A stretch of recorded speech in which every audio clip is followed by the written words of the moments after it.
அஸ்ஸலாமு அலைக்கும். Hi, this is Nilofar Salman. இன்னைக்கு நம்ம எதை பற்றி பார்க்க போகிறோன்னா பிட்டூட்ரி கிளாண்ட். அதாவது நம்ம உடம்புல எக்கச்சக்கமான சுரப்பிகள் இருக்குது. இப்போ வியர்வையை சுரக்கிறது வந்து வியர்வை சுரப்பி, அதாவது ஸ்வெட் கிளாண்ட். அதே போல் நம்ம உமிழ்நீர் எச்சில் இருக்குல்ல, அதை வந்து சலைவரி கிளாண்ட் வந்து ப்ரொடியூஸ் பண்ணுது. அப்போ நம்ம உடம்புல இருக்கக்கூடிய சுரப்பிகளை ரெண்டு வகையாக பிரிக்கிறோம். என்னன்னாக்க எக்ஸோகிரைன், எண்டோகிரைன். எக்ஸோகிரைன் அப்படின்னாக்க நாளமுள்ள சுரப்பிகள், எண்டோகிரைன் அப்படின்னாக்க நாளமில்லா சுரப்பிகள். இது ரெண்டுத்துக்கும் எக்ஸோகிரைனுக்கும் எண்டோகிரைனுக்கும் என்ன டிஃபரன்ஸ் அப்படின்னா, எக்ஸோகிரைன் வந்து சுரப்பி மூலியமா என்ன பண்ணுதுன்னா ஒரு கெமிக்கலை வந்து ப்ரொடியூஸ் பண்ணுது. இல்ல வியர்வையோ நம்ம உமிழ்நீரோ ஏதோ சலைவாவையோ ப்ரொடியூஸ் பண்ணுது. ஆனா எண்டோகிரைன் கிளாண்ட் வந்து என்ன பண்ணும்னா டைரக்டா என்ன பண்ணிடும்னா நம்ம ரத்தத்துல என்ன பண்ணுது, அந்த ஒரு கெமிக்கலை ப்ரொடியூஸ் பண்ணுது. அந்த கெமிக்கலுக்கு பேர் என்ன சொல்றோம்னா ஹார்மோன்ஸ் அப்படின்னு சொல்றோம். நம்ம உடம்புல நடக்கக்கூடிய எல்லா வகையான ஒரு நிகழ்வுக்குமே ஹார்மோன்ஸ் அப்படிங்கிறது ரொம்ப ரொம்ப முக்கியம். செரிமான இதா இருக்கட்டும், நம்மளோட வளர்ச்சியா இருக்கட்டும், நம்மளோட எல்லாத்துலயுமே என்ன அப்படின்னாக்க இந்த ஹார்மோன்ஸோட பங்கு அப்படிங்கிறது கண்டிப்பா இருக்கும். அதே போல இப்ப இந்த எண்டோகிரைன் கிளாண்ட்ல இருக்கக்கூடிய ஒரு முக்கியமான சுரப்பி எது அப்படின்னா கிளாண்ட் எதுனா பிட்டூட்ரி கிளாண்ட். இந்த பிட்டூட்ரி கிளாண்டை நம்ம இன்னொரு நேம் வச்சு சொல்லுவோம். அதுக்கு என்ன நேம்னாக்க ஹைப்போஃபைசிஸ் அப்படின்னு சொல்றோம். இந்த பிட்டூட்ரி கிளாண்ட் எந்த ஷேப்ல இருக்கும் அப்படின்னாக்க பட்டாணி பி ஷேப்ல வந்து இருக்கும். அது மட்டும் இல்லாம இந்த கிளாண்ட் எங்க இருக்கும் அப்படின்னாக்க நம்மளோட காதுக்கும் கொஞ்சம், அதாவது இந்த மிட் பிரைன், அதாவது forebrain, midbrain, hindbrain அப்படின்னு சொல்லிட்டு ஹிண்ட் பிரைன் அப்படின்னு 3 வகை இருக்கும். அதுல இந்த நடுப்பற இருக்கக்கூடிய அந்த இது கொஞ்சம் காதுக்கும் பிஹைண்டா இருக்கும், பக்கத்திலேயே இருக்கிற மாதிரி பட்டாணி ஷேப்ல இருக்கக்கூடிய ஒரு சுரப்பி தான் எது அப்படின்னா இந்த பிட்டூட்ரி கிளாண்ட். அது மட்டும் இல்லாம இதுல 2 லோப்ஸ் இருக்கு. என்னன்னாக்கா முன்னாடி இருக்கக்கூடிய ஆன்டீரியர் லோபை என்னன்னு சொல்றோம் அப்படின்னாக்கா அடினோ ஹைப்போஃபைசிஸ் அப்படின்னு சொல்றோம். அதுவே போஸ்டீரியர் பின்னாடி இருக்கக்கூடிய அந்த லோபை என்னன்னு சொல்றோம் அப்படின்னாக்கா நியூரோ ஹைப்போஃபைசிஸ் அப்படின்னு சொல்றோம். இந்த பிட்டூட்ரி கிளாண்டு தான் உடம்புல இருக்கக்கூடிய மற்ற அனைத்து வகையான நாளமில்லா சுரப்பிகள், அதாவது தைராய்டு கிளாண்டா இருக்கட்டும், பீனியல் கிளாண்டா இருக்கட்டும், மற்ற கிளாண்ட் இருக்குல்ல, இதை எல்லாத்தையும் கண்ட்ரோல் பண்ணுது. அதோட எல்லாத்தையும் ரெகுலேட்ஸ் பண்றது எதுனா, அதோட ஃபங்க்ஷன், அதோட வேலைகளை எல்லாத்தையும் சரி பார்க்கறது எதுனா இந்த பிட்டூட்ரி கிளாண்ட் தான். அதனால இதுக்கு இன்னொரு பேர் என்ன சொல்றாங்கனாக்க மாஸ்டர் கிளாண்ட். இப்ப ஸ்கூல்ல வந்து பிரின்சிபல், டீச்சர்ஸ், கரஸ்பாண்டன்ட்னு இருப்பாங்கல்ல, அப்ப மற்ற டீச்சர்ஸ்க்குலாம் யார் லீடரா இருப்பா? பிரின்சிபல் தானே. அப்ப பிரின்சிபலா யார் இருக்கா அப்படின்னாக்க இந்த பிட்டூட்ரி கிளாண்ட் தான், மாஸ்டர் கிளாண்டா இருக்குது. அது மட்டும் இல்லாம இந்த ஆன்டீரியர் லோப் வந்து ஒரு சில ஹார்மோன்ஸை ப்ரொடியூஸ் பண்ணுது, போஸ்டீரியர் லோப் வந்து ஒரு சில ஹார்மோன்ஸை ப்ரொடியூஸ் பண்ணுது. இந்த ஆன்டீரியர் லோப் வந்து ஹார்மோன்ஸை ப்ரொடியூஸ் பண்ணுதுல்ல, அது என்ன அப்படின்னாக்க என்ன மாதிரியான ஹார்மோன்ஸ்னா growth hormones, thyroid stimulating hormone, adrenocorticotropic hormone, gonadotrophic hormone. இந்த கொனடோட்ரோபிக் ஹார்மோன்ல 2 வருது. ஒன்னு ஃபாலிகுலர் ஸ்டிமுலேட்டிங் ஹார்மோன், இன்னொன்னு லியூட்டினைசிங் ஹார்மோன். அதுக்கப்புறம் 5ஆவதா ப்ரோலாக்டின் அப்படிங்கிற ஹார்மோனை இந்த ஆன்டீரியர் லோப் வந்து செக்ரேட் பண்ணுது. இது என்ன, இந்த ஹார்மோனோட பேர்லாம் வந்து நம்மளுக்கு ரிமைண்ட் பண்ணிக்கிறது கொஞ்சம் கஷ்டமா இருக்கும். ஆனா நீங்க வந்து ஏதாச்சும் க்ளூ வேர்ட்ஸ் ஈஸியா மக்கப் பண்றதுக்கு ஏதாச்சும் கனெக்டிவ் வேர்ட்ஸ் மாதிரி வச்சு படிங்க. இப்ப growth ஹார்மோனுக்கு இன்னொரு பேர் என்னன்னாக்க சொமோட்டோட்ரோபிக் ஹார்மோன் அப்படின்னு சொல்லுவாங்க. அப்ப சொமேட்டா இல்லனாக்க ஜொமோட்டா அந்த மாதிரி ஏதாச்சும் க்ளூ வேர்ட்ஸ் வச்சுக்கோங்க. தைராய்டு ஸ்டிமுலேட்டிங் ஹார்மோன், அட்ரினோகார்டிகோகார்பிக் ஹார்மோன், ஏதாச்சும் க்ளூ வேர்ட்ஸ் வச்சுக்கிட்டீங்கன்னா உங்களுக்கு ரிமைண்ட் பண்றதுக்கு ஈஸியா இருக்கும். ஃபர்ஸ்ட் நம்ம இதுல ஆன்டீரியர் லோப் செக்ரீட் பண்ணக்கூடிய ஃபர்ஸ்ட் ஹார்மோன் என்னன்னாக்க growth ஹார்மோன். அதாவது நம்ம உடம்புல நடக்கக்கூடிய நம்மளோட மசில்ஸ், அதாவது தசைகளோட வளர்ச்சி, எலும்புகளோட வளர்ச்சி, நம்ம உடம்புல நடக்கக்கூடிய மெட்டபாலிசத்தோட இது எல்லாமே எதை பொறுத்து இருக்கு அப்படின்னாக்க இந்த growth ஹார்மோனை பொறுத்து தான் இருக்கு. நான் ஃபர்ஸ்டே சொன்னபடி growth ஹார்மோனோட இன்னொரு பெயர் சொமோட்டோட்ரோபிக் ஹார்மோன். இது எல்லாமே இந்த growth ஹார்மோனை எது கண்ட்ரோல் பண்ணுது அப்படின்னாக்க பிட்டூட்ரி கிளாண்ட்ல இருக்கக்கூடிய இந்த ஆன்டீரியர் லோபு தான் வந்து கண்ட்ரோல் பண்ணுது. அப்ப நம்ம உடம்புல நடக்கக்கூடிய வளர்ச்சி, தசை வளர்ச்சி, மசில்ஸோட டெவலப்மெண்டா இருக்கட்டும், போன்ஸோட என்லார்ஜ்மெண்டா இருக்கட்டும், நம்ம நம்மளோட மெட்டபாலிசமாக இருக்கட்டும் எல்லாத்தையும் யார் கண்ட்ரோல் பண்ணனா growth ஹார்மோன் தான் கண்ட்ரோல் பண்ணுது. இன்கேஸ் இப்போ இந்த growth ஹார்மோன் வந்து அதிகமாக நம்ம உடம்புல சுரந்தாலோ இல்லை கம்மியாக இருந்துச்சு டிஃபிஷியன்சியாக இருந்துச்சுனாலும் இதனால என்னென்ன ப்ராப்ளம்லாம் வரும் அப்படின்னாக்க இப்போ ஃபர்ஸ்ட் வந்து டுவார்ஃபிசம் அப்படின்னாக்க அதாவது குள்ளமா இருக்கிறது, அதாவது அவங்களோட growthல வந்து ஸ்டன்னடுனாக்க ஸ்டாப் ஆயிரும். அதாவது வளர்ச்சி வந்து இப்ப 10 வயசுன்னு சொல்லுவாங்க, ஆனா அதற்கான வளர்ச்சி இருக்காது. 20 வயசுன்னு சொல்லுவாங்க, அதற்கான வளர்ச்சி இருக்காது. அப்ப அவங்களோட வளர்ச்சியில வந்து குறைபாடுகள் இருக்கும். ஒரு சில பேருக்கு அந்த மன வளர்ச்சி குன்றியவர்கள்னு சொல்லுவாங்கல்ல, அப்ப மென்டல் டிசபிலிட்டி இந்த மாதிரியான ப்ராப்ளமும் வரும் growth ஹார்மோன் கம்மியான அளவுல சுரந்தா. அதுவே அதிக அளவுல சுரந்தா ஒரு சில பேருக்கு ஓவர் செக்ரேஷனா இருக்கும். அப்ப என்ன ஆகும்னாக்க ஒவ்வொரு உறுப்புகளும் ஒரு சில பேருக்கு என்லார்ஜ்மெண்ட் அதிகமா தெரியும்.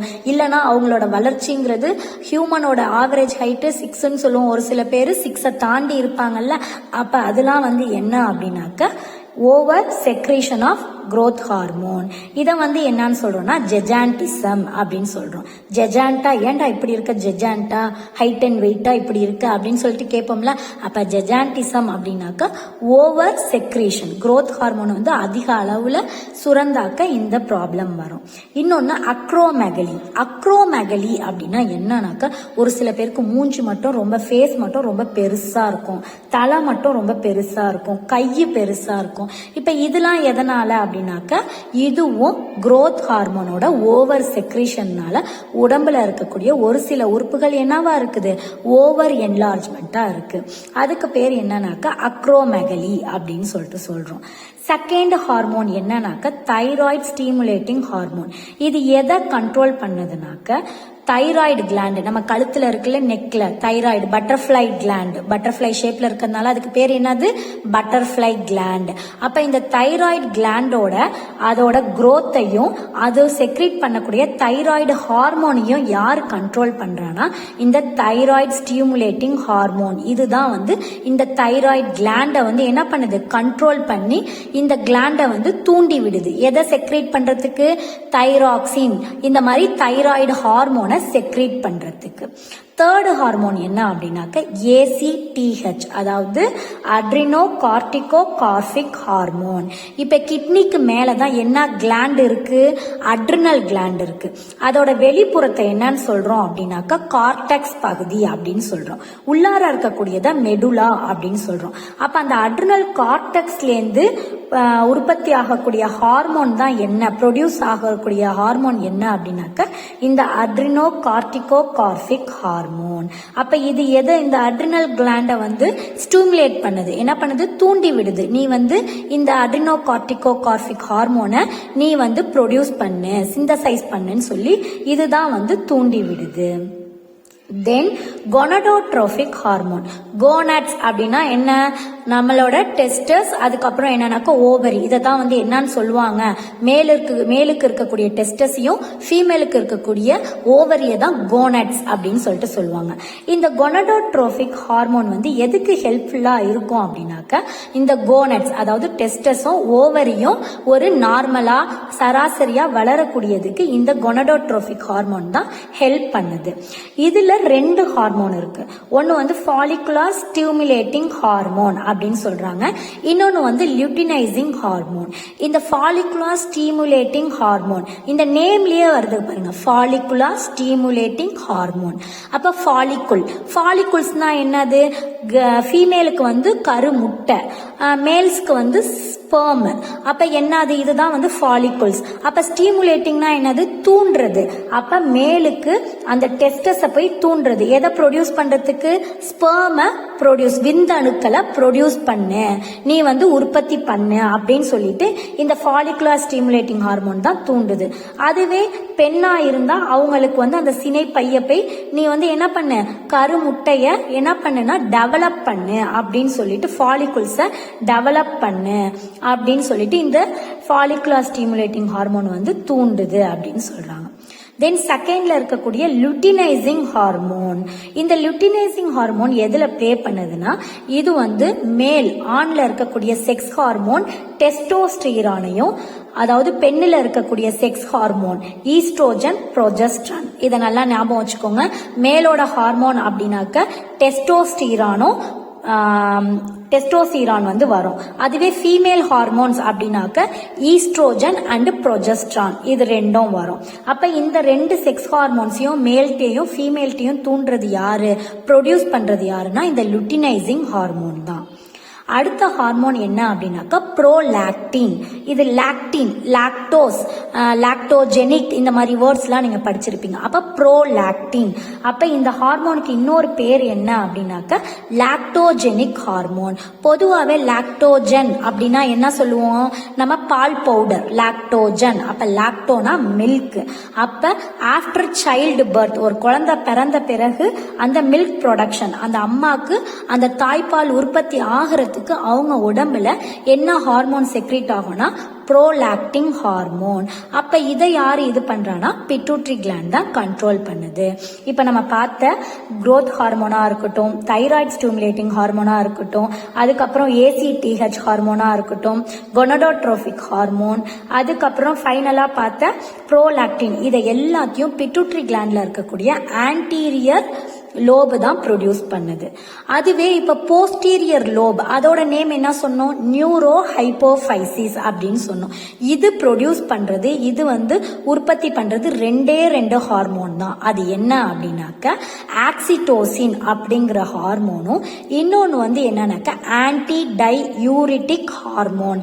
இந்த ரெண்டு ஹார்மோனையும் தான் இந்த போஸ்டீரியர் லோப் வந்து ப்ரொடியூஸ் பண்ணுது. இது நேம்லயே இருக்கு பாருங்களேன், ஆன்டி டையூரிட்டிக் ஹார்மோன். ஆன்டினா என்ன சொல்லுவோம், ஆன்டி அப்படின்னா எதிரா இருக்கிறது. Diuretic, யூரிட்டிக்னா urine. கிட்னியோட வேலை என்ன அப்படின்னாக்க, கிட்னில இருக்கக்கூடிய அந்த டியூபிள்ஸோட வேலை என்னன்னாக்க, நம்ம குடிக்கிற வாட்டர் வந்து நம்ம உடம்புல இருந்து லாஸ் ஆகி வெளியில அடிக்கடி யூரின் போய் நம்ம உடம்புல தண்ணி சத்து இல்லாம ஆகக்கூடாதுன்னு கிட்னி என்ன பண்ணிக்கும், அதை ரீஅப்சர்வ் பண்ணிக்கும். அப்ப இத வந்து இந்த ரீஅப்சர்வேஷனை யாரு தூண்டுறானாக்க இந்த ஆன்டி டையூரிட்டிக் ஹார்மோன். யாருக்கு இந்த ஆன்டி டையூரிட்டிக் ஹார்மோன் கம்மியா இருக்கோ அவங்க என்ன பண்ணுவாங்க அப்படின்னாக்க அடிக்கடி யூரின் மூலியமா அவங்களோட தண்ணி சத்தை வந்து இழப்பாங்க. மோஸ்ட்லி யார் அடிக்கடி யூரின் போவா, சுகர் பேஷண்ட் தான். அதுலயும் டயபெட்டஸ் இன்சிபிடஸ் பேஷண்ட் வந்து என்ன பண்ணுவாங்கன்னா அடிக்கடி யூரின் போவாங்க. இதுக்கு என்ன சொல்றாங்க, அந்த யூரின் அவுட் பண்றாங்கல்ல, இந்த நேம் என்னன்னாக்க பாலியூரியா. பாலி அப்படின்னா அதிகமா இருக்கிற நம்பர். அப்ப அடிக்கடி ஃப்ரீக்வெண்டா போய்கிட்டே இருக்காங்கல்ல, அதனால பாலி யூரியா. யூரியானா யூரின், ஓகேவா, பாலி யூரியா அப்படின்னு சொல்லி நேம் கொடுக்கறாங்க. இந்த ஆன்டி டையூரிட்டிக் ஹார்மோனுக்கு இன்னொரு பேர் என்னன்னாக்க வாசோபிராசின் அப்படின்னு சொல்லிட்டு சொல்றாங்க. செகண்ட் ஹார்மோன் என்னன்னாக்க ஆக்சிடோசின். ஆக்சிடோசின் இது வந்து ஒரு முக்கியமான ஹார்மோன். ஏன் அப்படின்னா இப்ப பெண்கள் வந்து குழந்தைய சுமக்குறாங்க. அப்ப என்ன ஆகும், அந்த கர்ப்பப்பையில அந்த குழந்தை இருக்கு.